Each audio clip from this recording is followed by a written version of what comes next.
मौत का कोई इलाज नहीं। ये कहानी सच्चे वाकयात पर मबनी है। बहुत साल पहले की बात है। एक गांव में एक लड़की थी। दूसरे बच्चों की तरह इसको भी खेल कूद में बहुत मजा आता था। और बच्चे तो किसी की सुनते ही नहीं हैं। तेज बारिश हो या तेज धूप, बच्चों को तो बस खेलने से ही मतलब होता है।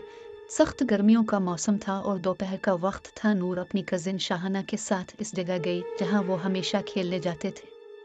वो जगह उनके घर से थोड़ी ही दूर थी और वहां पर एक दरख्त था जहां पे बच्चियों ने खेलने के लिए एक झूला लगाया हुआ था। वैसे तो इस दरख्त के पास हमेशा ही लड़कियां मौजूद होती थी, पर आज जैसे ही नूर और उसकी कजिन वहां गए तो वहां पर कोई भी नहीं था। तो उन्होंने कहा कि चलो अच्छा है, आज हम खुद ही मजा करेंगे। और नूर जल्दी से जाकर झूले पर बैठ गई और इस बात पर शाहाना को बहुत गुस्सा आया। शाहाना ने नूर से कहा कि पहले मुझे बैठने दो, पर नूर ने उसे नहीं बैठने दिया और शाहाना गुस्से में चली गई। नूर को यह एहसास ही नहीं हुआ कि नूर वहां पर अब अकेली रह गई थी। अचानक नूर को महसूस हुआ कि जैसे उसे कोई झूले दे रहा है और आहिस्ता आहिस्ता वो और तेज हवा में जा रही थी। अब वो खुद भी डरने लगी थी कि यह इसके साथ क्या हो रहा है। नूर वहां पर चलाने लगी, पर वहां कोई भी नहीं था जो उसकी मदद करता।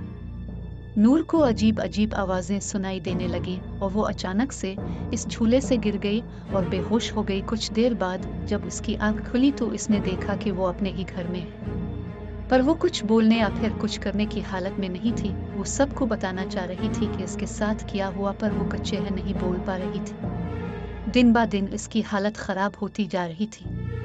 इसके माँ बाप ने हर डॉक्टर हर हकीम से बात करके देख ली, पर कोई भी इसका इलाज नहीं कर पा रहा था।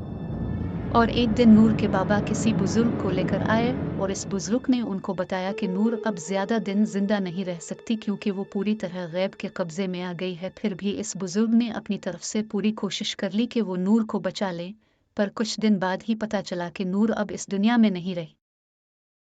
सुनने में कुछ यूं आया कि मरने से कुछ देर पहले नूर बिल्कुल सही हो गई थी और उसने ने अपनी माँ को सब कुछ बताया, जो कुछ भी इसके साथ हुआ था। और आखिरी बात जो उसने बताई वो ये थी कि कोई इसके कान में रोज कहता था कि मौत का कोई इलाज नहीं। उम्मीद है सबको कहानी पसंद आएगी। इस तरह की मजीद कहानियाँ सुनने के लिए हमारे चैनल को सब्सक्राइब करें।